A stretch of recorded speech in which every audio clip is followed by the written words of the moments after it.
কেষ্টর কুকথা কাণ্ডে এফআইআর নিজের ফল থেকেই কল করেন অনুব্রত মণ্ডল। এফআইআরে এমনই আইসির তরফে চাঞ্চল্যকর দাবি করা হয়েছে।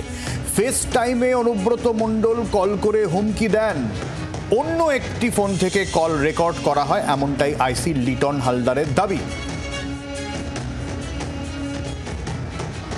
বিক্রম দাস রয়েছেন আমাদের সঙ্গে, আমাদের প্রতিনিধি। এই নিয়ে কি আপডেট এখনো পর্যন্ত রয়েছে বিক্রম জানাবে। বিক্রম, দেখো, এফআইআর নাম্বার 250 বোলপুর থানায় গত 30শে মে যে এফআইআর লজ হয়েছে, সেই এফআইআর কিন্তু মূলত আইসি বোলপুর তার অভিযোগের ভিত্তিতে এই এফআইআরটি লজ করা হয় অনুব্রত মণ্ডলের বিরুদ্ধে। কিন্তু যেটা সবথেকে গুরুত্বপূর্ণ বিষয় তা হলো এই এফআইআর বা এই কমপ্লেন লেটার যেটা আইসি বোলপুর দিয়েছেন, তার কন্টেন্ট অফ কমপ্লেন সেখানেই কিন্তু মারাত্মক অভিযোগ করছেন বা চাঞ্চল্যকর অভিযোগ করছেন আইসি বোলপুর।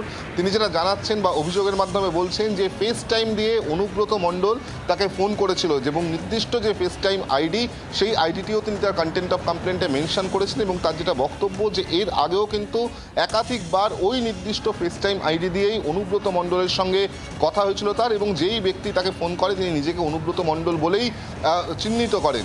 এবং তারপরেই কিন্তু তাকে অশ্রাব্য গালিগালাজ থেকে শুরু করে তাকে হুমকি দেওয়া হয়, তাকে ভীতি প্রদর্শন করা হয়, তার মা এবং স্ত্রী সম্পর্কে অশ্লীল কথা বলা হয় এবং সরকারি কর্মীর কাজে বাধা দেওয়া হয়। এখানেই শেষ নয়, যেটা অত্যন্ত তাৎপর্যপূর্ণ বিষয়, এই গোটা মামলার প্লেস অফ অকারেন্স কোথায়, যেটা পিও হিসেবে নিজে আইসি বোলপুর বলছেন যে তিনি সেই সময় কর্তব্যরত অবস্থায় ছিলেন এবং তিনি খোদ বোলপুর থানায় আইসির যে চেম্বার, সেই চেম্বারে তিনি বসেছিলেন যেই সময় অনুব্রত মণ্ডল তাকে ফোন করেন। এবং নির্দিষ্ট ফেস টাইম আইডি দিয়ে যখন তাকে ফোন করা হচ্ছিল, সেই কথোপকথন কিন্তু তিনি তার অন্য একটি অ্যান্ড্রয়েড ফোন দিয়ে রেকর্ড করেন, যেই অডিও মূলত ভাইরাল হয়।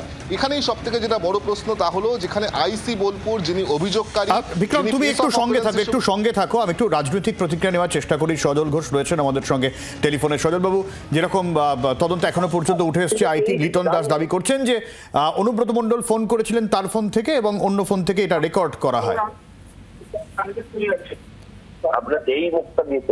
হ্যালো, হ্যাঁ কাজল বাবু, এই অনুব্রত হ্যাঁ বলুন সজল বাবু। হ্যাঁ বলছি যে অনুব্রত মণ্ডল এতদিন পুলিশ বলছিল তার ফোনটা নেবার প্রয়োজন হয়নি, তার কারণ তিনি তার ফোন থেকে ফোন করেননি। আজকে জানা যাচ্ছে এফআইআর সূত্র, মানে এবার কে কনফিউজ হয়ে যাবো তো আমরা, তো এখন আমরা জানতে পারছি যে তারই ফোন থেকে করা হয়েছে। এবং আমার বিশ্বাস এত কনফিডেন্টলি ফোনে দুপক্ষ কথা হচ্ছে, এটা কখনোই প্রথমবার হতে পারে না।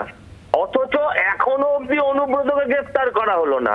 কিন্তু আপনি যদি আপনার ফোন থেকে কখনো ভুলেও একটা ফেসবুকে মেসেজ করেন বা সোশ্যাল সাইটে একটা মেসেজ করেন যেটা সরকারের একটু ব্যথা হতে পারে, তাহলে তৎক্ষণাৎ আপনাকে পুলিশ গ্রেফতার করে।